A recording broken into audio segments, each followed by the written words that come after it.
Hello दोस्तों, स्वागत है आपका हमारे यूट्यूब चैनल पे। कैसे हैं आप सब? तो दोस्तों, आज हम कबीर ग्रंथावली के कुछ पद इस वीडियो में कंप्लीट करने जा रहे हैं। इसके पहले की वीडियोस अगर आपने ना देखी है तो उसमें हमने ऑलरेडी 70 तक के जो पद हैं वो कंप्लीट करा चुके हैं। तो आइए इसके आगे स्टार्ट करते हैं।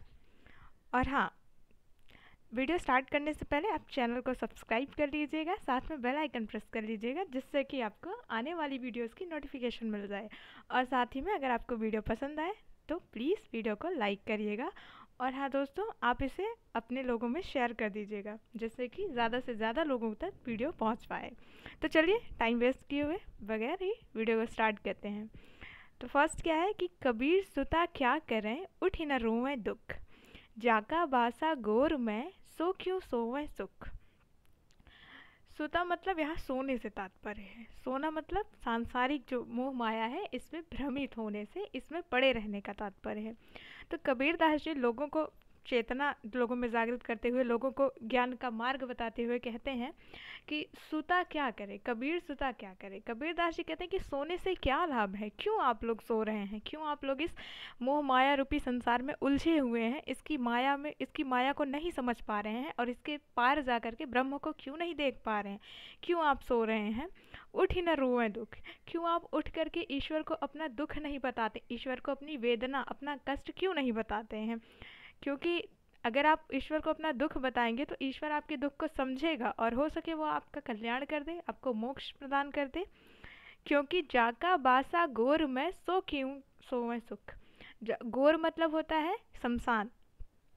कह रहे हैं कि जिसका बास शमशान में है, अर्थात जिसका अंतिम जो मंजिल है वो मृत्यु हुई है, अर्थात सबको एक ना एक दिन मर ही जाना है, तो सो क्यों सोवे सुख। तो तब फिर सुखपूर्वक आप क्यों सो रहे हैं। तो कबीरदास जी कहते हैं कि जाका बासा गोर में सो क्यों सोवे सुख। जिनका बास गोर में है, गोर अर्थात शमशान में है, अर्थात जिनको निश्चित है कि एक ना एक दिन मृत्यु आनी ही आनी है, तो वो किस प्रकार से सुखपूर्वक सो सकते हैं, किस प्रकार से वो माया में भटक सकते हैं। उनको तो रात दिन ईश्वर का आराधना करनी चाहिए, उनकी भक्ति करनी चाहिए, जिससे कि उनको ईश्वर के दर्शन हो और मोक्ष की प्राप्ति हो। नेक्स्ट चलते हैं। लूट सके तो लूटियो राम नाम भंडार, काल कंठ तय गए हैगा रुंधे दस्युं द्वार। कबीरदास जी इसमें कहते हैं, राम नाम की महिमा का वर्णन करते हुए कहते हैं कि लूट सको तो लूट लो। अगर आप लूट सकते हैं तो जो राम नाम का अनमोल धन है उसको आप लूटिए, क्योंकि जो राम नाम का भंडार है वो तो ख़त्म होगा नहीं। अब ये आप पे निर्भर करता है कि आप रात दिन कितना भगवान को स्मरण करते हैं, कितना उनके नाम का जप करते हैं। क्योंकि काल कंठ तय गएगा रुंधे दसों द्वार।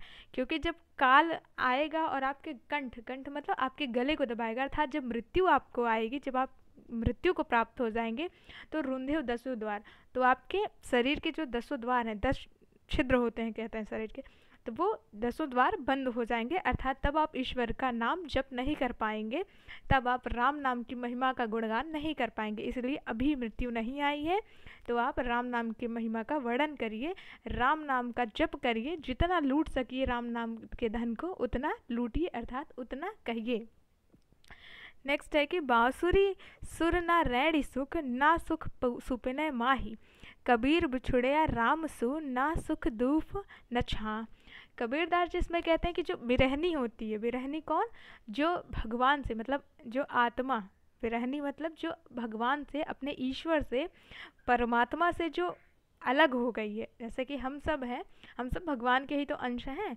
हमारे अंदर जो हमारी आत्मा होती है वो मृत्यु के पश्चात ईश्वर, अगर हम अच्छे कर्म करते हैं तो ईश्वर में ही जाके एकाकार हो जाती है, मिल जाती है। और बुरे कर्म करते हैं तो बार बार ये आत्मा नव तन धारण करके, नया शरीर धारण करके बार बार इस मृत्यु लोक में आती रहती है। तो वही कबीरदास जी कह रहे हैं कि जो विरहनी है, जो ईश्वर के वियोग में है, उस विरहनी का क्या है कि बासुर सुख ना रैणी सुख। बासुर मतलब होता है सुबह, मतलब दिन में। जिस उस वियोगिनी को, जो ईश्वर से अलग हो गई है, उस वियोगिनी को न दिन में सुख प्राप्त होता है और ना ही रैणी सुख, रैण मतलब रात, और ना ही उसे रात में सुख है। क्यों? और ना सुख सुपिने माय, सुपिने मतलब स्वप्न में, और ना ही उसे सपने में सुख का अनुभव होता है। क्यों नहीं होता है? क्योंकि कबीर बिछुटिया राम सु, ना सुख धूप न छा। क्योंकि कबीरदास जी कहते हैं कि जो राम से बिछड़ गए हैं उनको ना तो धूप में सुख है और ना ही छाँव में सुख है, अर्थात उनको चाहे जितना भी प्राप्त हो जाए उनको कहीं भी सुख नहीं है, उनको कहीं भी उनकी आत्मा स्थिर नहीं होगी, उनका मन स्थिर नहीं होगा जब तक कि उनको परमात्मा की प्राप्ति ना हो। ठीक, नेक्स्ट चलते हैं। बिरहनी ऊभी पंथ सीरी पंथी बूझे धाई, एक शब्द कहीं पीव का कब्र मिलेगा आई। कबीरदास जी कहते हैं कि जो बिरहनी है, जो भगवान से की बिरह में है, वो ऊभी पंथ सीरी, वो ऊभी मतलब ऊब गई है, ऊब मतलब परेशान हो गई है, पंथ सीरी, और वो क्या कर रही है अब बिरहनी जो है वो भगवान, वो क्या कर रही है, वो इतना ऊब गई है भगवान की राह देखते देखते कि वो जा करके रास्ते पे ही खड़ी हो गई है। और क्या है, पंथी बूझे धाई, और वो जो भी उस रास्ते पे जो राहगीर हैं उनसे बार बार, बूझे मतलब पूछती है, धाई मतलब दौड़ दौड़ कर, उनसे दौड़ करके पूछती, मतलब किसी अनजाने व्यक्ति से भी, हर एक अनजाने व्यक्ति से पूछ रही है कि एक शब्द कहीं पीयू का, पीयू मतलब प्रियतम, अर्थात प्रियतम किसको, भगवान का, और शब्द मतलब शब्द, कि कोई एक शब्द तो कहे, कोई कहे तो कि मेरे प्रियतम, मेरे भगवान मुझसे कब रे मिलेगा, मेरे भगवान मुझसे कब मिलने आ रहे हैं। अर्थात जो बिरहनी है वो जो भक्ति मार्ग पर चल रहे जो साधु पुरुष लोग हैं उनसे रास्ते में खड़ी होकर, भक्ति के मार्ग पे खड़ी होकर के उनसे ऊब करके, मतलब वो भगवान की राह देखते देखते जब ऊब गई है तो वो उस रास्ते पे भक्ति मार्ग पे जाते हुए हर लोगों से पूछती है कि आप लोग तो ईश्वर को पा चुके हैं ना, तो आप लोग एक शब्द तो कहिए कि मेरे ईश्वर मुझसे मिलने कब आएंगे, उनसे जा कर के कहिए कि मैं उनके बिरह में अब बावली हो गई हूँ, अब तो वो मुझसे मिलने आ जाए।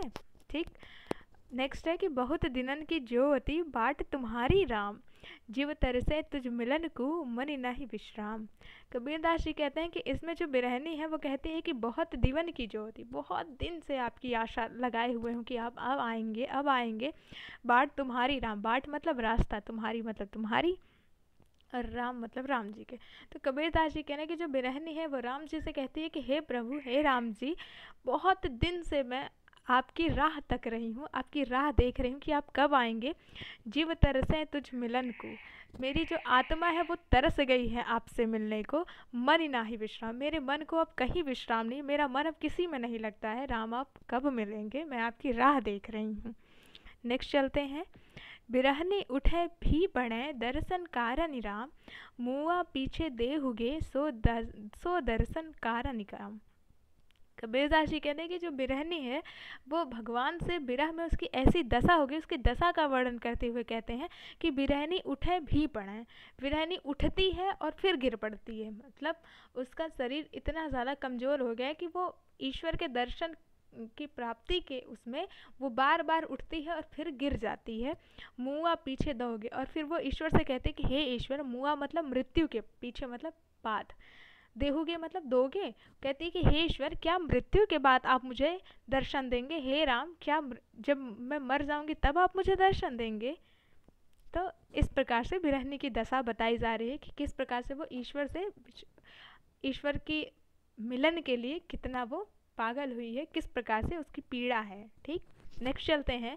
मुआ पीछे जिन मिले काहे कबीरा राम, पाथर घाटा लोह सब पारस कौड़े काम। कबीरदास जी कहते हैं कि मुआ मतलब वही, मृत्यु, पीछे मतलब बाद, जिन मतलब जिसको मिले मतलब मिलते हैं।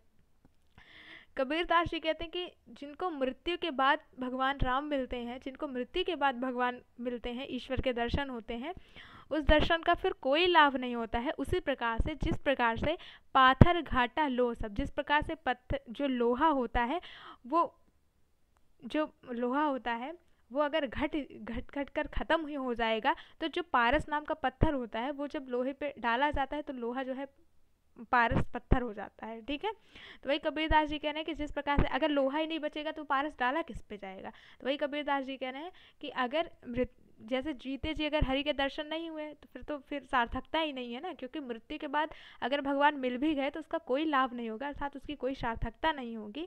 वैसे ही जिस प्रकार से जब लोहा घट घट करके ख़त्म हो जाता है तो पारस पत्थर के डालने पर भी कुछ कोई लाभ नहीं है, पारस पत्थर के मिल जाने पर भी। तो इस प्रकार से कबीरदास जी ईश्वर की महिमा का वर्णन कर रहे हैं। नेक्स्ट चलते हैं। अंदेशना ना भाजिसी संदेशो कहिया, कै हरि आया भाजिसी कै हरि ही पासी गया। कबीरदास जी कहते हैं कि इसमें अंदेशना मतलब शंका है, भाजिसी मतलब कि जो कभी नहीं ख़त्म होता। ठीक है, तो कबीरदास जी कहते हैं कि जो अन्वेषणा है अर्थात जो शंका है एक बिरहनी के मन में, उसके मन में हमेशा शंका बनी रहती है कि ईश्वर पता नहीं उससे मिलेंगे या नहीं मिलेंगे, क्या कैसे है। तो ये शंका हमेशा उसके मन में क्या होता है कि बनी रहती है। एक सेकेंड, अन्वेषणा ना भाजसी संदेशो, हाँ, इसमें जो अन्वेषणा होता है उसका तात्पर्य है शंका या संशय से, और ना मतलब नहीं होता है, भाजसी मतलब भागेगा, दूर होगा, संदेशो कहिए मतलब होता है कि संदेश कहना। ठीक है, और कै हरि ही पास ही गया, कै हरि आया, कै हरि आया का मतलब या तो हरि के आने पर या ईश्वर के दर्शन के उपरांत, और कै हरि ही मतलब होता है या तो हरि के दर्शन होने पर, प्यासी गया मतलब पास जाने पर। तो इसका तात्पर्य ये है कि जो बिरहणी होती है वो आत्मा मतलब पूर्ण ब्रह्म से मिलने को, जो परमात्मा है उनसे मिलने को इतनी व्याकुल है, और उसको ये आशंका भी है, वो व्याकुल भी है ईश्वर से मिलने के लिए, साथ में उसको ये आशंका भी है, उसको ये शंका भी है कि पता नहीं उसको ईश्वर की प्राप्ति होगी भी या नहीं। और इसी शंका को वो दूर कहती है कि मेरी ये जो शंका है ईश्वर, ये तभी दूर होगी जब या तो मुझे आपके दर्शन, या तो आप स्वयं आकर के मुझे दर्शन दे दें, या मृत्यु के बाद मैं ही आपके पास चली आऊँ। तो इसका तात्पर्य यह है कि जब ईश्वर के दर्शन हो जाते हैं, जिनको ईश्वर के दर्शन हो जाते हैं, उन जीवात्मा जो कि भक्ति मार्ग पर चल रहे हैं, उन लोगों से वो कहती है कि जाके ईश्वर को ये संदेश दे दो कि उनकी जो जो मेरे विरह की अग्नि है वो तभी शांत होगी जब वो मुझे ईश्वर अर्थात जब मुझे दर्शन देंगे। कहने का तात्पर्य है कि जो बिरहनी है वो ईश्वर के दर्शन के लिए व्याकुल भी है, और उसको ये आशंका भी है कि पता नहीं ईश्वर मुझे दर्शन देंगे कि नहीं। इसीलिए वो जो भक्ति मार्ग पर पुरुष चल रहे हैं उनसे वो कहती है कि आप ईश्वर से जाके कहिए कि मैं उनके विरह में जल रही हूँ, अब या तो वो मुझे आकर के दर्शन दें तब मेरे मन की आशंका जाएगी, तब मुझे सुख की प्राप्ति होगी, या तो मृत्यु के पश्चात मैं ही उनके पास चली आऊँ। तो ये है इस दोहे का तात्पर्य। नेक्स्ट चलते हैं, आई न सके तुझ पे सकूँ न तुझ बुझाई, जियरा यूं ही लेहुगे बिरह तपाई तपाई। कबीरदास जी कहते हैं कि इसमें बिरहनी कहती है कि हे ईश्वर, आई न सको तुझ पे, मैं तो आपके पास आ नहीं पा रही हूँ, सकूँ न तुझ बुझाए, और आप मेरे पास आना नहीं चाहते हैं, क्या आप इसी प्रकार से जियरा यूं ही लोगे, क्या आप ऐसे ही मेरे प्राण ले लेंगे, बिरह तपाए तपाए, बिरह की अग्नि में तपा तपा कर। तो इस प्रकार से वो ईश्वर से शिकायत कर रही है बिरहनी, ईश्वर को अपनी व्यथा का व्यथान बता रही है। नेक्स्ट चलते हैं, तो एक सेकेंड, लास्ट है कि केशव कही कही कूकिए ना सुई है असरार, रात दिवस के कूकड़े कबहू लगे पुकार। कबीरदास जी कहते हैं कि इसमें भी ईश्वर के सुमिरन का महिमा का वर्णन कर रहे हैं कि भगवान के नाम का किस प्रकार से जाप करना चाहिए। तो कह रहे हैं कि भगवान का नाम जो है वो केशव कही कही कूकी, भगवान जो केशव, केशव कृष्ण भगवान का ही नाम है, तो कहते हैं कि जो केशव है, केशव कह करके आप बार बार जैसे कोयल कूकती है वैसे ही आप भगवान का बार बार नाम लीजिए, ना सोइए असरार। इस प्रकार से आप सोइए मत, आप इस प्रकार से माया में मत लिपटे रहिए, आप ईश्वर को याद करिए, उनका नाम जपिए। रात दिवस के कूकड़े, क्योंकि अगर आप रात दिन ईश्वर का नाम जपेंगे, उनको पुकारेंगे, तो कबहू लगे पुकार, तो हो सकता है कभी न कभी ईश्वर आपकी पुकार अवश्य ही सुनकर आपका उद्धार कर देंगे। तो आज के लिए बस इतना ही, मिलेंगे नेक्स्ट वीडियो में, तब तक के लिए बने रहिए दोस्तों। और अगर आपको वीडियो पसंद आए तो फिर से वही चैनल को लाइक कर लीजिएगा। तब तक के लिए जय हिंद दोस्तों, मिलते हैं नेक्स्ट।